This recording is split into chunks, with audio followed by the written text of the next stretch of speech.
अस्सलाम वालेकुम स्टूडेंट। आज एक्सपेरिमेंट नंबर 6 है, investigation of relationship between the force of limiting friction and normal reaction to find the coefficient of sliding friction between wooden block and horizontal surface। मतलब ये है कि हम एक horizontal surface लेंगे, इसके ऊपर हम एक wooden block रख लेंगे, तो उसके साथ हम जो फोर्स अप्लाई करते हैं उस फोर्स और नॉर्मल यानी रिएक्शन फोर्स के दरमियान हम रिलेशन फाइंड करेंगे और इससे फर्दर हम क्या फाइंड आउट करेंगे, उसकी कोएफिशिएंट फाइंड आउट करेंगे। क्लियर। तो ये एक्सपेरिमेंट आप लोग का पेज नंबर 16 पे है, तो नोटबुक ओपन करें। पेज नंबर 16 पे आप 14 है, 14 पे आप लोग का ये एक्सपेरिमेंट है, पेज नंबर 14 पे है। क्लियर। तो इसके थ्रू हम क्या फाइंड आउट करते हैं, नॉर्मल और जो अप्लाइड फोर्स है ये इसके दरमियान हम फाइंड आउट करते हैं रिलेशन और साथ में फाइंड आउट करती है उसकी कोएफिशिएंट को। क्लियर। तो इस एक्सपेरिमेंट में हम ये सारी चीज़ें परफॉर्म करेंगे। तो स्टूडेंट यहाँ पे आपको अरेंजमेंट नज़र आ रहा है, ये हमारे पास एक टेबल है, इसके ऊपर हमने एक हॉरिजॉन्टल प्लेन रखा है जिसके साथ हमने कनेक्ट किया है किसके साथ, पुली के साथ, और इसके ऊपर हमने एक ब्लॉक रखा है, नीचे हमने क्या किया है, एक पेन के साथ हमने इसको कनेक्ट किया है। ठीक है। तो उसके थ्रू अब हम क्या करेंगे, जो अप्लाइड फोर्स है और जो नॉर्मल फोर्स है इसके दरमियान रिलेशन और साथ में हम फाइंड आउट करेंगे इसके दरमियान कोएफिशिएंट को। क्लियर। तो यहाँ पे हमने एक सरफेस को जब हम दूसरी सरफेस पे ऊपर मूव करते हैं तो इसको हम क्या कहते हैं, स्लाइडिंग फ्रैक्शन कहते हैं। ठीक है। तो यहाँ पे हमारे पास जो फ्रैक्शन है तो वो कौन सी है, स्लाइडिंग फ्रैक्शन है। क्लियर। अब इस हम कौन से स्टेप में करेंगे, अपरेटिस लेंगे, अपरेटिस के बाद हम क्या करेंगे, प्रोसीजर के बाद हम इसकी मेजरमेंट्स करेंगे, मेजरमेंट्स के बाद हम इसकी कैलकुलेशन करेंगे और कैलकुलेशन से बाद लास्ट में हम निकालेंगे कोएफिशिएंट यानी result, coefficient of slide fraction जिसको हम यू से रिप्रेजेंट करते हैं। क्लियर। तो ये हम फाइंड आउट करते हैं। अब जाते हैं स्टूडेंट इसके अपरेटिस की तरफ। तो यहाँ पे हमारे पास क्या है, ब्लॉक है जो लकड़ी का होता है और साथ में क्या लगा होता है, एक हुक लगा होता है। क्लियर। तो ये हमारे पास वो ब्लॉक हो गया। इसके अलावा हमारे पास इसमें जो यूज़ होती है तो ये हमारे पास क्या है, पेन है, इसमें हम क्या करते हैं, मुख्तलिफ वेट को रखते हैं। तो इसके थ्रू हम क्या करते हैं, मुख्तलिफ वेट्स को रखते हैं। यहाँ पे हमारे पास वेट बॉक्स है, इसमें हमारे पास मुख्तलिफ वेट्स होते हैं, यहाँ से हम वेट्स उठाते हैं। ये हमारे पास क्या है, पुली है, इसको हम कनेक्ट करते हैं टेबल के साथ। तो यहाँ पे जो आपको डी शेप की नज़र आ रहा है तो इसके साथ हम क्या करते हैं, इस पुली को कनेक्ट करते हैं टेबल के साथ। क्लियर। तो ये पुली यूज़ होती है। इसके अलावा जो हमारे पास यूज़ होता है इसमें थ्रेड यूज़ होता है, यानी एक वायर हम यूज़ करते हैं जिससे हम क्या करते हैं, उसकी कनेक्शन एक दूसरे के साथ इसको कनेक्ट करते हैं। अब स्टूडेंट यहाँ पे अरेंजमेंट हमने क्या किया है कि टेबल है, टेबल के ऊपर हमने यहाँ पे एक हॉरिजॉन्टल प्लेन रखा है, यानी ये भी हमारे पास लकड़ी का एक तख्ता है। अब इसके ऊपर हमने क्या रखा है, ब्लॉक रखा है। ब्लॉक से एक जो है वायर को हमने पास किया है पुली से, और पुली से वही वायर पास किया हमने किसके साथ, पेन के साथ। तो यहाँ पे हमने क्या किया है, ये एक दूसरे के साथ कनेक्ट किया हुआ है, यानी ब्लॉक है, ब्लॉक से एक वायर को हमने यहाँ पे पास किया है, उसको हमने कनेक्ट किया है किस चीज़ के साथ, पेन के साथ। अब स्टूडेंट एक्सपेरिमेंट को परफॉर्म करने से पहले हम क्या करेंगे, इस ब्लॉक की और पेन की मास को फाइंड आउट करेंगे। ठीक है कि यहाँ पे हमारे पास ब्लॉक की मास क्या है और पेन की मास क्या है। पेन में हम क्या करते हैं, वेट नहीं रखेंगे, फर्स्ट वन ये हमारे पास एम्प्टी होगा, उस एम्प्टी पेन का जो है हम क्या करेंगे, मास फाइंड आउट करेंगे, और इस ब्लॉक का हम क्या करेंगे, मास फाइंड आउट करेंगे। तो जब हमारे पास मास फाइंड आउट हो जाए तो उसके बाद हम क्या करेंगे, एक्सपेरिमेंट को हम परफॉर्म करेंगे। तो यहाँ पे इस पेन और इस ब्लॉक का जो ब्लॉक क्या है, मास है, वो फाइंड आउट करेंगे। अगेन पेन हमारे पास एम्प्टी होगा, इसमें कोई वेट नहीं होगा। ठीक है।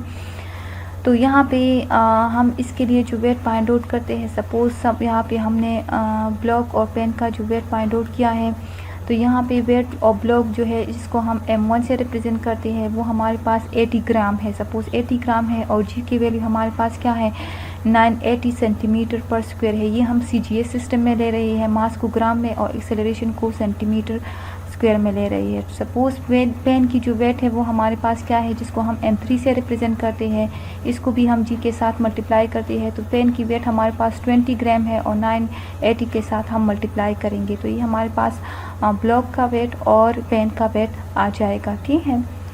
अब नेक्स्ट हम क्या करेंगे, एक्सपेरिमेंट को हम क्या करेंगे, परफॉर्म करेंगे। यहाँ पे हमने वेट में जो और मतलब ये है कि मुख्तलिफ रीडिंग यहाँ पे हम लेंगे। तो यहाँ पे एक एनिमेशन है, यहाँ पे इसके थ्रू मैं समझाती हूँ कि यहाँ पे हमने सेलेक्टेड वेट दिया है, इसमें हम क्या करते हैं मुख्तलिफ वेट्स रखते हैं।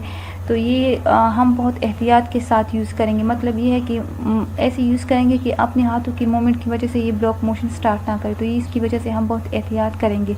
इसके अलावा हम क्या कर सकते हैं, पेन यूज़ करते हैं, ज़्यादातर हम पेन यूज़ करते हैं। इसमें क्या करते हैं मुख्तलिफ वेट डाल लेते हैं, ठीक है। तो जैसे हम वेट डालते तो वेट इंक्रीज़ करते जाएंगे तो साथ में ये ब्लॉक मोशन होना शुरू करेगा, ठीक है। तो जैसे मोशन होना शुरू करेगा तो वहाँ हमारे पास वो क्या होगा, लिमिटिंग फ्रैक्शन होगा। अगेन यहाँ पे इसके बजाय हम क्या यूज़ करते हैं, पेन यूज़ करते हैं। अब यहाँ पे वेट हमने डाल दी है तो ब्लॉक ने मोशन स्टार्ट करना शुरू किया है, ठीक है। अब जितनी वेट में इन्होंने डाल दी है वो नोट करेंगे, वहाँ पे हम टेबल में क्या करेंगे, इसकी वैल्यू को लिखेंगे और साथ में वहाँ पे फिर लिमिटिंग फ्रैक्शन यानी कोएफिशिएंट को फाइंड आउट करेंगे। तो सपोज़ यहाँ पे हमारे पास जो weight in place in pen यानी पेन में जो है हमने वेट डाला है वो हमारे पास क्या है 25 है, क्लियर। अब 25 वेट को हम डाइन में लेते हैं, यानी ये हमारे पास CGS सिस्टम है। तो यहाँ पे वेट को जो है 4 से इसको हम डाइन्स में लेते हैं। तो यहाँ पे वेट हमारे पास जो पेन में हमने डाला था वो 25 है। अब इसके साथ हम क्या करेंगे, G को मल्टीप्लाई करेंगे तो ये हमारे पास क्या है 980 है। CGS सिस्टम में क्या है 980 सेंटीमीटर स्क्वायर है। तो यहाँ पे हम क्या कर रहे हैं, वो वैल्यू हमने डाल दी है, पेन में जो वेट हमने डाल दी है वो हमारे पास 25 था और इसके साथ हमने G की वैल्यू को मल्टीप्लाई किया है। अब नेक्स्ट हम क्या करेंगे, यहाँ पे हमने ये स्टेप परफॉर्म किया। अब नेक्स्ट हम इसके बाद क्या करेंगे, उस वेट ब्लॉक है, ब्लॉक का मास फाइंड आउट करेंगे, ठीक है।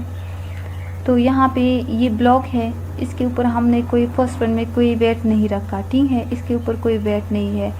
तो यहाँ पे क्या करेंगे, इस ब्लॉक का वेट फाइंड आउट करेंगे। तो सपोज़ ब्लॉक का वेट हमने फाइंड आउट किया हुआ है पहले से और इसके ऊपर जो हम वेट रखेंगे तो वो हम बाद में मालूम करेंगे। फर्स्ट वन हम क्या करेंगे, सिंपल ब्लॉक का वेट फाइंड आउट करेंगे, उसके बाद जितनी वेट हम उस ब्लॉक पे रखेंगे तो वो तो फर्स्ट वन जो हमने ब्लॉक पे कोई मास नहीं रखा तो वो हमारे पास क्या है 0 है, यानी ब्लॉक के ऊपर कोई वेट हमने नहीं रखा, ठीक है। तो वो हमारे पास क्या है 0 है। उसके बाद जो है उसके ऊपर हमने क्या किया है 20 ग्राम जो है वो मास हमने रख दिया है और इसके साथ हम क्या करेंगे 980 को मल्टीप्लाई करेंगे। फर्स्ट वन में कोई वेट नहीं था, उसके बाद हमने उस ब्लॉक के ऊपर वेट रखा। अब साथ में हम क्या करेंगे, इस पेन में भी वेट रखेंगे ताकि इसकी वजह से ये ब्लॉक क्या करे, मोशन स्टार्ट करे। तो जैसे जैसे हम वेट रखते हैं तो वहाँ पे ब्लॉक क्या करेगा, मोशन स्टार्ट करेगा। तो जिस पॉइंट पे ये मोशन स्टार्ट करेगा तो इसको हम क्या कहते हैं, लिमिटिंग फ्रैक्शन। ये लिमिटिंग फ्रैक्शन वो फ्रैक्शन है जिससे ब्लॉक मोशन स्टार्ट करे। तो यहाँ पे हमने जो पेन है उसमें जो वेट हमने रखा है वो 35 है। 35 को हम क्या करेंगे 980 के साथ मल्टीप्लाई करेंगे, ठीक है। यानी ये वेट हमने पेन में रखा है, ब्लॉक में 20 वेट और पेन में जो रखा है वो 35 है। दोनों को हम क्या करेंगे 980 के साथ मल्टीप्लाई करेंगे। अब नेक्स्ट वन हम क्या करेंगे, वेट को इंक्रीज़ करेंगे, इस ब्लॉक के ऊपर और वेट रखेंगे। तो जितनी हम वेट वहाँ पे ब्लॉक के ऊपर रखते हैं तो साथ में पेन में भी वेट के इजाफा करेंगे ताकि वो हमारे पास क्या हो, मोशन स्टार्ट करे। तो जितना वेट हम यहाँ पे ब्लॉक के ऊपर रखते हैं इंक्रीज़ करते तो साथ में पेन में भी वेट क्या करेंगे, इंक्रीज़ करेंगे। यहाँ पर भी ज़्यादा से ज़्यादा क्या करेंगे, वेट रखेंगे ताकि ब्लॉक हमारे पास क्या हो जाए, स्टार्ट शुरू होना हो जाए, ठीक है, यानी मोशन स्टार्ट करे। तो यहाँ पे सपोज थर्ड वन केस में ब्लॉक के ऊपर मैंने जो वेट रखा है वो 50 है, इसको G के साथ मल्टीप्लाई करें। अब यहाँ पे इस पेन के इनसाइड जो मैंने वेट रखा है सपोज वो भी हमारे पास क्या है 50 है, इसके साथ भी हम क्या करेंगे G यानी 980 के साथ क्या करेंगे, मल्टीप्लाई करेंगे, क्लियर। अब इसके बाद हम क्या करेंगे, नॉर्मल फोर्स यानी जिसको हम रिएक्टिव फोर्स है वो फाइंड आउट करेंगे, ठीक है, और साथ में क्या फाइंड आउट करेंगे, कोएफिशिएंट। तो यहाँ पे हमारे पास जो है Fs को फाइंड आउट करेंगे और साथ में क्या फाइंड आउट करके नॉर्मल फोर्स, नॉर्मल यानी रिएक्टिव फोर्स जिसको हम R से रिप्रेजेंट करते हैं तो वो हमारे पास इक्वल है m1g प्लस m2g। तो यहाँ पे m1 हमारे पास क्या है, m1 जो हमने लिया है वो 80 है, g हमारे पास 980 है और यहाँ पे m2 जो मास है वो हमारे पास क्या है 0 है। यानी फर्स्ट केस में हमने ब्लॉक के ऊपर कोई मास नहीं रखा, तो वो हमारे पास क्या था, 0 था। तो 80 के साथ हम क्या करेंगे, 980 को मल्टीप्लाई करेंगे, तो ये हमारे पास क्या हो जाएगा, नॉर्मल यानी रिएक्टिव फोर्स हो जाएगा। तो इसकी हम कैलकुलेशन करेंगे, तो Fs हमारे पास इक्वल है m3g प्लस m4g।